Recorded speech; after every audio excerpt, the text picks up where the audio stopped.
Hansı şeiri deməksin? Özün təqdim elə. Adın nədir? Fərman Əzizov. Ferman, neçə yaşın var? 8. 9 olacaq. 9 olacaq, hə. Ferman deyir ki, əvvəlcə mən alqışımı istəyirəm, sonra şeirimi deyəcəm. Fermanı bir alqışlayaq. Ay, sağ olun. İndi Ferman şeir deyəcək.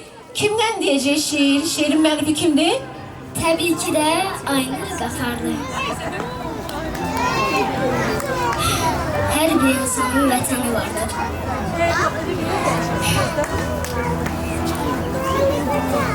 Elə hər kəsə vətəni yardır.